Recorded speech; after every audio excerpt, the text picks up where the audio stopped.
This is the X-Zone Broadcast Network, broadcasting worldwide on broadcast affiliates and satellite program providers, including CNN Broadcast Network, Sirius Satellite Network, Star Media, Good News Radio Network, Angel Broadcast Network, Wiki Broadcast Network, and WPBN TV. For more information on the X-Zone Broadcast Network, visit us at www.xzbn.net.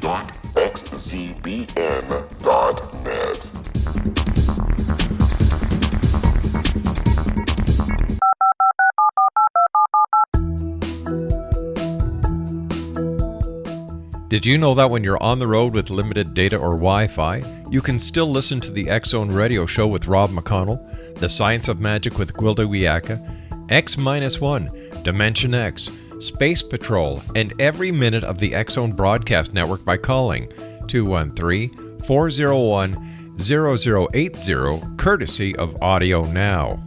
No smartphone, app, or internet needed. It saves your data plan, and it's free if you have unlimited minutes. Call 213-401-0080 to listen on any phone, anytime, anywhere. Remember, 213-401-0080 for the best of the paranormal, parapsychology, and sci-fi radio programming anywhere, 24/7, 365. And welcome back to the X-Zone, everyone. My name is Rob McConnell. We're coming to you live on the Talkstar Radio Network from our studios in Hamilton, Ontario, Canada. 1-877-528-8255 is toll-free. Email xzone@talkstarradio.com. On MSN Messenger, talkstarradio@hotmail.com, and our website, www.xzoneradio.com. Patrick Cooke is our guest this hour. Every Monday night, we took a look at the stories in the news during the week and prior to us coming on air this Monday night. And Pat, welcome to the X-Zone, and I understand we're going to be talking about the global food crisis tonight. Good evening, Rob. This is becoming a very serious problem worldwide. My editor was pointing out to me that she had heard of a number of food riots. Mm-hmm. So I decided to check into it and began to realize that we are on the precipice of a global disaster here. What we have, this is very serious when you think about it. There have been riots in Egypt, Haiti, Burkina Faso, Cameroon, Ivory Coast, Mauritania, Senegal, Guinea, Mexico, Morocco, Uzbekistan, and Yemen. Wow. The World Food Program is in very desperate need of help. They're asking for $500 million just to meet the very basic needs they have. And what we have is basically a perfect storm for global disaster. Now, just think about this. First, we have more people going hungry and needing food aid. Right. Then you add the lowest food reserves in 30 years with a huge growth in population added to that problem. The prices of even basic foods are skyrocketing daily almost. Climate change is causing smaller harvests. Droughts and floods are wiping out entire agricultural regions, and biofuels, with a great profit incentive pushing them, mm-hmm. are causing the conversion from food crops to biofuel crops, which are reducing the normal food crop production. It could not possibly get worse. This is happening very fast. You know how we talked about the price of wheat going up and things to that effect, and now the price of rice is going up while it's going. The price of rice is doubling, and it's going down at the production is going down. So, and a lot of things. It's not just the United States that are turning to biofuels now. So this is that's one of the serious problems we have.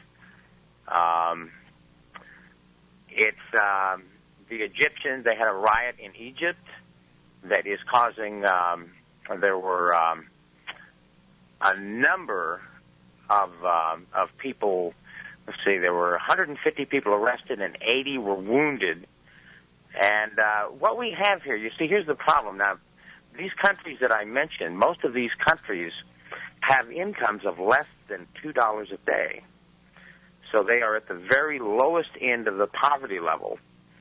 So that's where it's going to begin. That's where we're going to see this problem at its worst. And the poorest people, those are the ones that are going to suffer first. All right, Patrick, stand by. We've got to take our news break. Not our news break, but our first commercial break for this hour. Patrick Cooke is our special guest, and his website is www.bibleufo.com. 1-877-528-8255 is toll free. Patrick and I will be back on the other side of this 2-minute commercial break as we continue live and around the world from our studios in Hamilton, Ontario, Canada, on the Talkstar Radio Network. Don't go away now.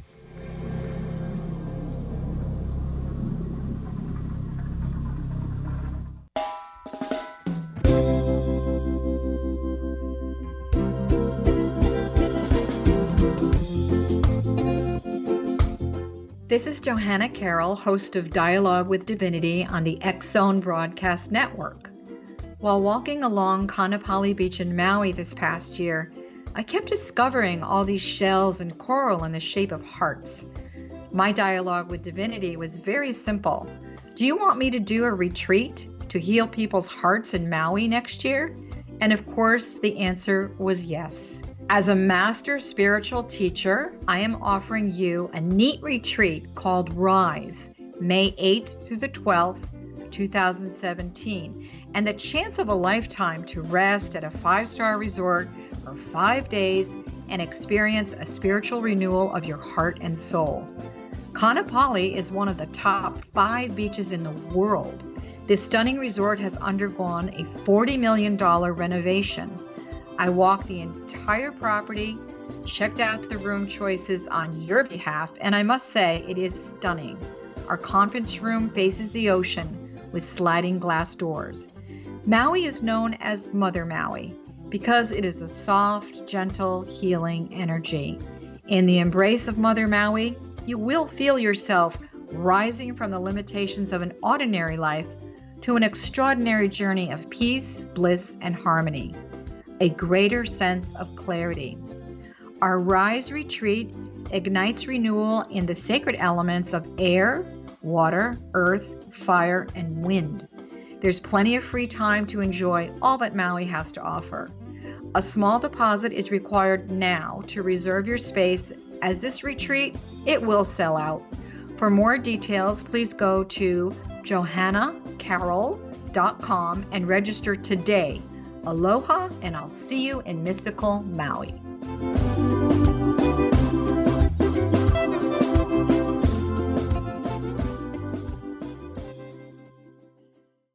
Patrick Cooke is my special guest. We're talking about the world food crisis, and Pat, this goes right along with the water crisis that the world is facing. Absolutely, it's getting. What are you paying for petrol up there? Let's see, it was today $1.14 a liter, so multiply that by 3.5. Wow, yeah, so you guys are over $4 a gallon. Yeah. We're pushing $4 a gallon down here. Now that in itself, you see, the problem is, one of the biggest problems we have, especially here in the United States. Now, I don't know what it's like in Canada, but you probably have a big ag system up there like we do down here. Where you go to the supermarket and you can buy any kind of vegetables any time of the year that you want to. Tomatoes are always in season and that kind of thing. Mm-hmm. But the average bite of food that is taken here in the United States, particularly, travels 1,200 miles to get to that table. That's the average. And that's basically because we are so insistent on having whatever foods we want in season.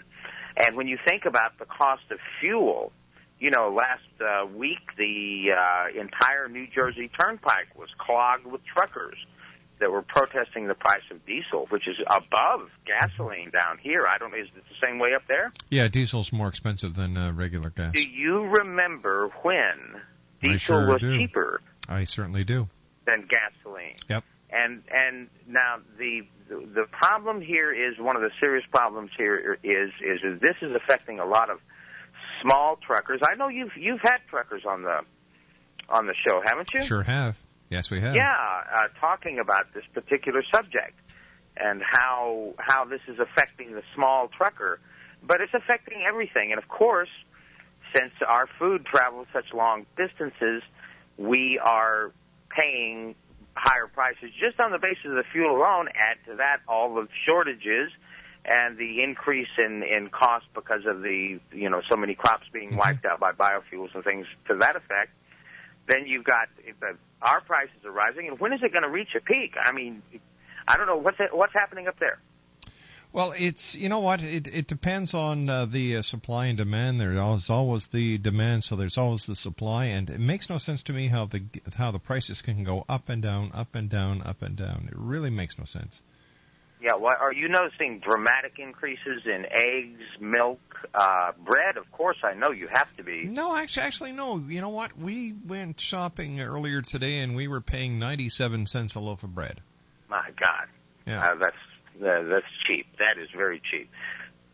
Well, that is for the moment, Rob, until 2010, is it? When you get to join in our system. That's that's one of the serious problems. That's probably the most serious problem that we have right now, insofar as we're concerned. Mm-hmm. Here in the United States. And of course, what's happening is George Bush has demanded that we have 35 billion gallons of ethanol by a particular time. And India. Let's see, I believe China is doing the same thing. They're converting their crops. Well, they're converting their fields into ethanol crops. So with that decreasing, so we have all this corresponding happen. Everything that we talk about on the air, the climate change. Mm-hmm. And of course, and this is all driven. The people that are controlling all this, the corporations. We've talked about the threat of corporations that to our basic survival. Every concept that we've talked about is fitting into this one thing, and I think that we over the next few weeks, possibly, and at least over the next few months, we're going to see some serious problems worldwide, insofar as this particular subject goes. I don't think there are many people out there who really think that it's going to happen. I think there's a lot of people who are just saying, it's a lot of hype, it's a lot of people worrying for nothing. And you know what? It scares me when I hear that. Because these are people who are just not looking at reality. They're walking around with sunglasses on, or what are they called, rose-colored glasses? Mm-hmm. And well, I can't remember... in recent history, I'm almost 60 years old. So I've been through a few changes in the United States economy, mm-hmm. but I don't remember food ever really being a serious problem. And then all of a sudden, this has been 60 years. Prices have increased, and something will increase, right? Like the milk will go up, 10 cents or something like that. And people will be talking about it for days and weeks, mm-hmm. but nothing like what we're seeing now. The amount of food is equal to the amount of fuel that has to be paid and the amount of the labor cost. And right. All of these are going up. Right. And if you get the situation that we've got, now here's what's amazing. Now I don't know how true this figure is now, because when I heard it, I don't believe biofuels are being reckoned into it, but there is definitely enough food to feed the entire world. One of the problems is distribution, especially in these poor countries. See, they're on a razor's edge. The countries that I mentioned, they're on a razor's edge. They're just a step away, they literally think every night what they're they spend all of their time, all of their money, all of their time on food and water. That is the very basic necessities. They don't spend it on any kind of luxuries. While we worry about here in the United States the price of wheat thins going up by 15%, they're worried about the fact that the $2 that they made yesterday was enough to buy food for their family and keep them alive. And then today, that food costs them $4. And now they've got to decide who's going to get to eat and who's not. We have senior citizens now. Oh, here's an interesting thing that happened to me on Tuesday last. And it may happen again tomorrow. We have a produce stand. What we do is we bring produce into the area. We go to a farmer's market. We buy wholesale. Mm-hmm. We bring that produce into the neighborhood, which doesn't have grocery stores anywhere near us that has fresh produce, and we sell it at wholesale, but we don't mark it up. We just sell it for what we buy it for. So it's always a cheaper price. Yeah. When we drove up on Tuesday last week, normally there's nobody there at the produce stand because they know we open at 3 o'clock.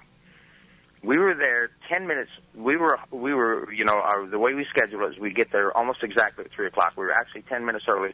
There were a dozen people waiting at the produce stand because the prices in the stores have gone up so high that they know they can get a deal with us. So that's interesting, and I just thought about that phenomenon while I was putting this show together. I didn't even think about it until then, and that's why we have a senior center, we have a community garden, and we give a great deal of food to the senior center, right, which is which faces our garden, mm-hmm. And those are the people that are really getting hit hard. I know that we are very close to them.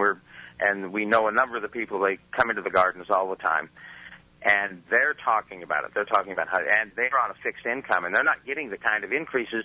They're getting 3% a year increase, and they spend a great deal of their money on food, but they're not. Their ration for food is not doubling. So they're coming down. They're coming down real tight themselves. So it's the elderly that in the United States are going to be affected first. The poor, of course. There was a report last week that we now have a record number of people on food stamps here in the United States, and that's corresponding to the unemployment. If you're in the construction business. I forget which fields that we're talking about. The construction business, particularly, you're not gonna have work. Where unemployment is going up here in the United States, so more people are going out. The New York food kitchen is so seriously stressed. At one time they had. I heard a report from the head of the New York food pantry, which is one of the largest in the nation. And they have their shelves are brimming. Now their shelves are empty because what's happening is the middle class and the rich who could afford to give food to these pantries and provide these things are now struggling to make their own budgets. What's happening is the middle class is now lower middle class has now become upper lower class. Everybody's going down a notch because of these incredible prices. What used to make our wages aren't going up with the corresponding, of course, is everywhere. Mm-hmm. We're getting hit everywhere. So what's happening is this food is becoming more of a vital thing. And what we're doing here, and we're going to try to get a resolution here in Berkeley to make this a sustainable system. One of the fascinating things that happened was, remember that Cuba was embargoed after the overthrow of Batista, and they could not get any gas. They couldn't get any oil. What happened was their agricultural community, which was based on chemicals. At that time it was just becoming that way, but it was very heavily based on chemicals. They couldn't get the chemicals. This is the X-Zone Broadcast Network, broadcasting worldwide on broadcast affiliates and satellite program providers, including CNN Broadcast Network, Sirius Satellite Network, Star Media, Good News Radio Network, Angel Broadcast Network, Wiki Broadcast Network, and WPBN TV. For more information on the X-Zone Broadcast Network, visit us at www.xzbn.net.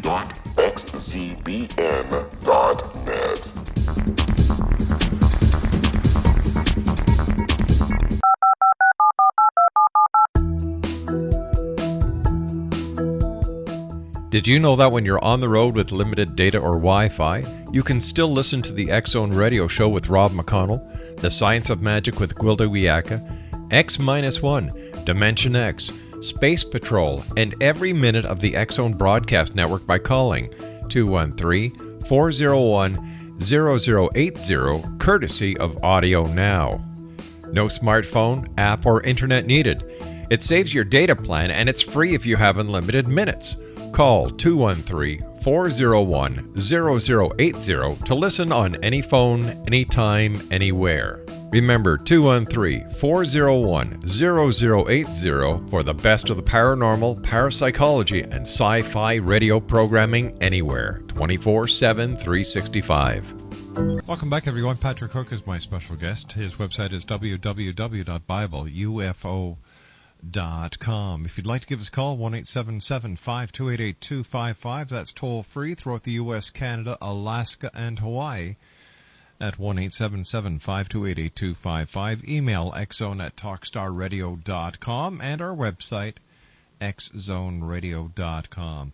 Patrick, you know, with all the food problems, with all the problems pertaining to water, it's just a matter of time before, you know, some country makes a move on another because they're going to need the food supply or the water supply. Well, this is historical. Yep. This has been a reason for a great number of wars. It's just a basic necessity. Now, when you get down to the primal instincts of human beings, this is going to trigger them right here. Because if you can't feed your children, if you can't feed yourself, if you can't get enough water to survive, you're going to start taking matters to the streets. And there's no question about it. And, of course, we've talked like we discussed Atlanta almost running out of water, and I don't know exactly what's happening with that. I believe last week we might have spoken about Lake Mead drying up.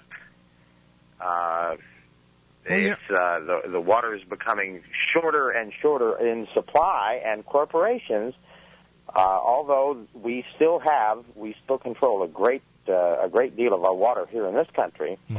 What's privatization of water like up there, Rob? There isn't any. None whatsoever. Well, they're all municipal.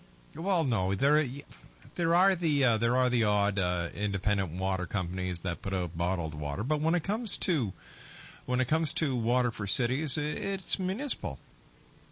Right. Yeah, but down here, it's slowly but surely turning into. We had a problem right here locally with the.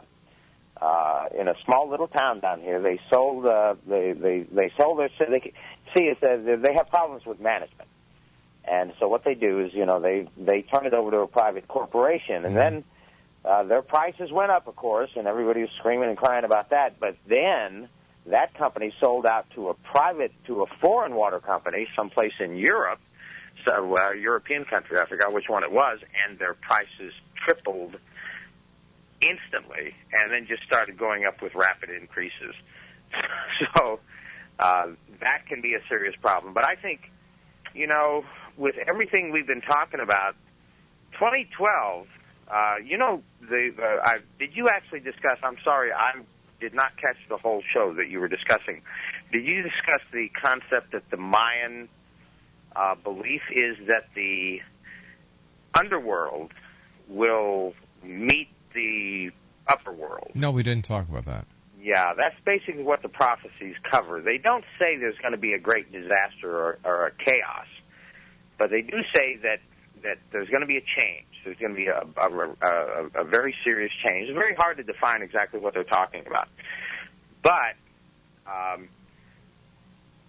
let's try to project ourselves 4 years into the future right now with the way things are going right now. Okay. How bright does that look? I think it's a lot brighter than people will give it credit for. I really do. I think you're an optimist. Yes, I am. Yeah, I I am. know that. And I think that, the problems that we're facing are problems because we haven't found a solution as of yet, but I think that the solutions will be found. Well, I don't think anybody's looking for a solution to this one, to food or water. It just seems to be marching in that direction. See, here's the thing. Like, they're not talking about let's see, I've got one story where they're talking about this lasting till 2010. Mm-hmm. Well, that's 2 years in advance. So imagine what it's going to be like if these prices keep increasing at the rate they're increasing right now. Look what happened in Zimbabwe. 100,000% inflation. Think about that. So, and of course, we have, it's not just a perfect storm for a global food wars, as if you want to be honest about it, just what you said, that's the United Nations actually came out and gave a declaration where they said, the nations of the world need to look at this as a national security issue. Because just as you said, there are nations that will not hesitate, there are stronger nations that will not hesitate to interfere with the larger nations will just jump all over the smaller ones. And what was I hearing about the situation up there? Pardon me, I was going to catch that story and I was going to define it. Where there's somebody is saying they will not sell bulk water supplies to the United States from Canada now. I haven't heard that, Pat. Yeah, there's something going on about that. Now, this is part of this. Part of the North American Union thing. I read it in context with that. Well, wouldn't it be great? Wouldn't it be great if this actually caused the breakup of the North American Union? Well, I would certainly think that with what's happening here in the United States, think about it. You go there. There are countries that will not accept U.S. dollars now. Yeah. India. Let's see, I believe it's in India. The 70% of all the places in India will not exchange U.S. dollars for any other foreign currency. They won't even take it. So what's going to happen to the value of your currency if it gets, even the Mexican peso, I think, is probably on a stronger scale than the Canadian dollar. Right now it's not. Than the American dollar. And Yeah. the Canadian dollar is where you guys are increasing rapidly above us, are you not? Yes, we are. Right. It's becoming a boon for Canadians to come down to the United States and buy because of the value of the dollar. Wait a second. Am I mistaken with that? No, I think that right about now, they're at par. Yeah. I believe they're at par right about now. Right, but the U.S. dollar is rapidly decreasing in relationship to the Japanese yen, the euro, the British pound. And I was on a show, a British show, the other day, and talking to the host, and we were talking about this exact thing, and they're having the same problems that we're having here. But they're paying like $10 a gallon. Yeah, their gas prices are ridiculous over there. Oh yeah, it's out of sight. And but you know what's interesting is that societies have survived. As a matter of fact, the only self-sustainable society in the world is Cuba. And in 1990, when the Soviet Union collapsed, I was talking about how the United States embargoed them. Well, the Soviet Union took over, and they held Cuba up until 1990 when it collapsed, and then all of a sudden, they couldn't get any oil. And the United States was not going to give them any oil. So they were able to survive. Now, they ended up, right now, amazingly, Rob, you know, we're talking about food and big ag controlling food and all these markets and things like that. 90% of all food eaten in Cuba comes from community gardens. Think about that. Well, Cuba and is a it's small... all organic because they can't use pesticides. They can't buy them. Well, you know, Cuba's a small country, though, Pat. Well, it's an example of what can happen if people come together. Well, see, they were completely isolated. They didn't have a choice. Mm-hmm. Hopefully, more people, and I'm working in that movement right now here in Berkeley to make our communities more sustainable and break the chain that we have with this world food supply, so that things can. And you have farmers markets up there, don't you? Oh, of course we do. Yeah. Yeah, we have farmers markets regularly here in Berkeley, but outside of Berkeley, it's not. Outside of the Bay Area, it is not that common. They're few and far between, but they're getting more and more. Do you know the term locavore? Are you swearing at me? Well, No. I'm trying not to. No, I'm not. Omnivore, carnivore, and locavores. Yeah. Locavores are people who demand that their food is actually a movement, a locavore movement, who demand that their food be grown within 100 miles of where they live. They won't eat anything else. Well, if they're hungry enough, they will. Yeah, but see, what we need to do is we need to start giving power to the local farmers and break up these big ags. That's No. What we need to do is to get the government to maintain their priorities in the right order. For example, you're absolutely right. Stop giving everything out to independent corporations. Stop. The government has to maintain responsibility, and I think what the governments have been doing is letting it go. They're getting more money for doing less work, less responsibility. They're passing the responsibilities off to corporations that are owned by buddies, and buddies. Mm-hmm. So when you look at what's going on in the U.S. with the water, who do you blame? The government. True. If they want, that's the whole thing. We should not be. That is the McKinley Doctrine. The McKinley Doctrine was to have corporations in control of the country, trash the Constitution and the legislature, and just have a board of corporate officers determine what's good for the country. But the government is a corporation with the president as a CEO, and it's set up exactly like a corporation. In the Constitution of the United States, the president does not have any of the powers that are presumed by the presidency to have. They presume a lot of those things. George Bush is the worst violator of those. But the president doesn't have any power, and the legislature should answer to the people, and the judges should be. There's so much give in the judiciary here, mm-hmm. But at least the legislature is supposed to be answerable to the people. But once again, we're talking about corporations that lobby our Senate, and they're basically in control more than we are. And this country was established fighting the East India, the East India Trading Company. We fought them. That's what caused the Revolutionary War here. Our very first action as an independent country was to fight against a global corporation. It was the largest global corporation in the world trying to take over our tea business here in the United States, and we fought them. Now, the United States should have learned their lessons then. And, of course, we have Eisenhower and his famous the military-industrial complex. People have been warning us about the power the corporations have, and now we're beginning to see it. And, of course, the price of oil is being controlled by corporations. That is spurring the biofuel movement. The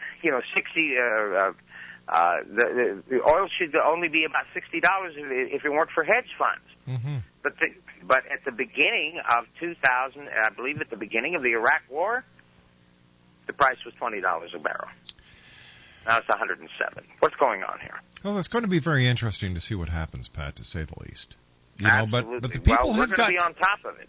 The people need to take back the power. And like I said many times, instead of we the people, it is now I the person. Right. Yeah. We don't unite and get things done. And you've got a wonderful opportunity coming up this November to make those changes happen.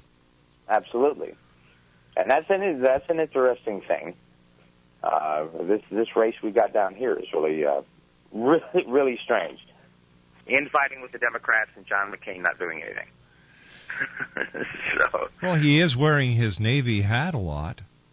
Yes, he is, and he's trying to change his image as much as he can. In interviews, he will not talk about the Iraq War. It's amazing. He won't. He's not saying anything publicly about that now, and he's basically going to follow the policies of George Bush. But of course, we don't know what the Democrats. One of the things that's very serious is we need to get out of this Iraq War, because that's eating up all of our money here in the United States, $650 billion at this point, and our manpower and all of our men. And they're going to keep them at 140,000, but we have to stop that war. And even the Democrats, we're not sure if they're going to do it. They were talking about, even though Obama said that he was going to reduce the troops he was going to bring all the troops home in 16 months, we've got one of his advisors saying that they're going to be keeping the troops, 80,000 troops in there forever. We got another Korea on our hands. Wow. Yeah, so it's getting pretty serious from that standpoint. And, of course, that's draining a lot of our resources and a lot of our nation's attention away from the serious problems we've got. We're very close, although we don't think about it, we are very close here in the United States to possible food riots. Patrick, stand by. You and I have to take our final break. When we come back, more with Patrick Cooke as the X Zone continues from our studios in Hamilton, Ontario, Canada. For more information about Patrick Cooke, visit his website at www.BibleUFO.com. My name's Rob McConnell. This is the X Zone, and you're listening to us on the Talkstar Radio Network.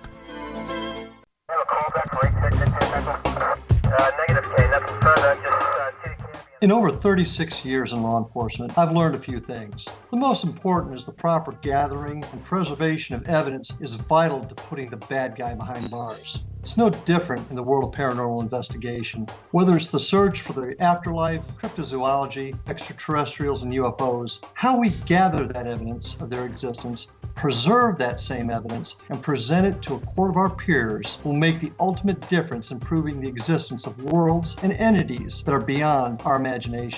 Come with me on a journey that seeks to prove with undisputable evidence what man has struggled to believe for centuries. Join me, Larry Lawson, host of the Paranormal Stakeout, coming to the X Zone Broadcast Network. Check out the broadcast schedule for Paranormal Stakeout with yours truly, Larry Lawson, at www.xzbn.net. For more information about me, my travels, and my team, check out our website at www.paranormalfbi.com or join us on Facebook at Florida Bureau of Paranormal.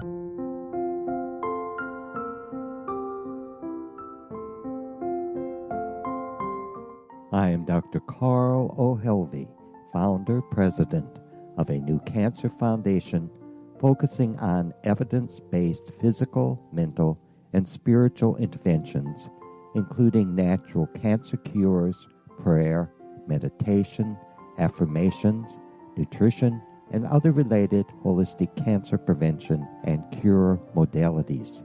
These are used in cancer education, research, and financing care.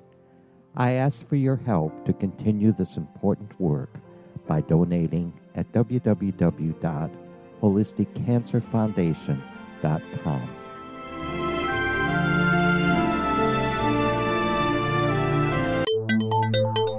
You're listening to the X Zone Broadcast Network, www.xzbn.net. And welcome back, everyone. First of all, I'd like to thank all our guests tonight. Cliff Mickelson. We had Anna D. Olson on, who talked about growing up Amish. Marie D. Jones with the year 2013, the end of days were a new beginning, and of course Patrick Cooke, our very special guest this final hour. www.BibleUFO.com. All right, so Patrick, with all the food shortages, have you noticed a difference or a shortage in any of the food stores that you've gone into? Well, actually, I don't go into food stores a whole lot, which is surprising. Because of the fact that I work for this garden, I am not strictly a vegetarian, but I'm about as close to it as you can get.